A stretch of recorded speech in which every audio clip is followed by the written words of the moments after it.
સમયસાર 15મી વારના પ્રવચન ગાથા 15 પ્રવચન નંબર 72। ચારે અનુયુગમાં સર્વજ્ઞ પરમેશ્વરને આત્મા વિતરાગી સમરસ સ્વરૂપી પ્રભુની અંતરમાં રાગરહિત થઈને શાંતિના વેદનમાં શ્રુત જ્ઞાનના ઉપયોગમાં રમણતા થવી એને ભગવાન જૈન શાસન કહે છે। નિશ્ચયથી સમસ્ત જૈન શાસનનો એ અનુભવ છે। અહીં પર્યાયને જ જૈન શાસન કહ્યું છે। ત્રિકાળ દ્રવ્ય ગુણ તો ત્રિકાળ પડ્યા છે।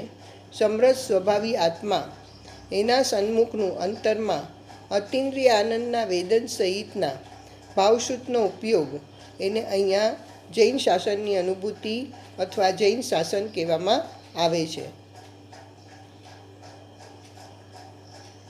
જૈન શાસનમાં આત્મા અબદ્ધ સ્પષ્ટ આદિનો અંતર અનુભવ રાગ રહિત શુદ્ધ ચૈતન્યની અનુભૂતિ એને જૈન શાસન કહેવામાં આવે છે। વિશેષના પછી બે પ્રકાર કયા, પુણ્ય અને પાપ, ને અવિશેષ પરિણામ સામાન્ય સ્વચૈતન્ય મૂર્તિ ભગવાનના આશ્રય પરથી ભિન્ન જે ધર્મની પર્યાય પ્રગટ થાય એને ત્યાં અવિશેષ પરિણામ એટલે સામાન્ય પરિણામ ખાસ પરિણામ કહેવામાં આવે છે। શ્રુત જ્ઞાન પોતે આત્મા જ છે। ભગવાન આત્મા પોતાના શુદ્ધ સ્વભાવમાં એકાકાર થઈને જે નિર્મળ અનુભૂતિ શુદ્ધ ઉપયોગરૂપ નિર્મળ જ્ઞાન શુદ્ધ થયું એ ઉપયોગને અથવા એ જ્ઞાનને શુદ્ધ જ્ઞાન કહે છે।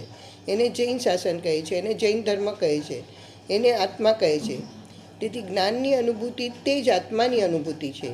તેથી જ્ઞાનનો શુદ્ધ ચૈતન્યના પરિણમનનો અનુભવ, શુદ્ધ જ્ઞાનાનંદની પરિણતિનો અનુભવ અર્થાત શુદ્ધ ચૈતન્ય પ્રભાવ પદાર્થ એના સન્મુખનું નિશ્ચય સમ્યક દર્શન સ્વસંવેદન જ્ઞાન સ્વરૂપમાં સ્થિરતારૂપ આચરણ એ જૈન શાસન છે ને એ જ્ઞાનની અનુભૂતિ છે।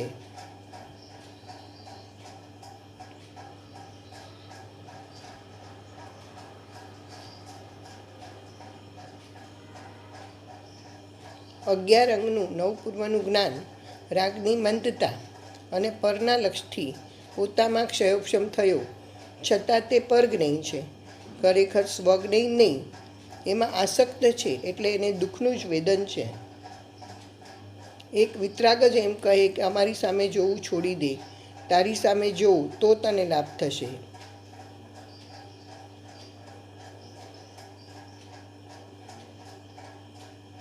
મિશ્રપણું એટલે ભગવાન જ્ઞાન સ્વરૂપી જ્ઞાન રૂપે તો એમને એમ રહ્યું છે, પણ પરમાં લુબ્ધ થયેલો એટલે મિશ્રિત બનાવી દીધું।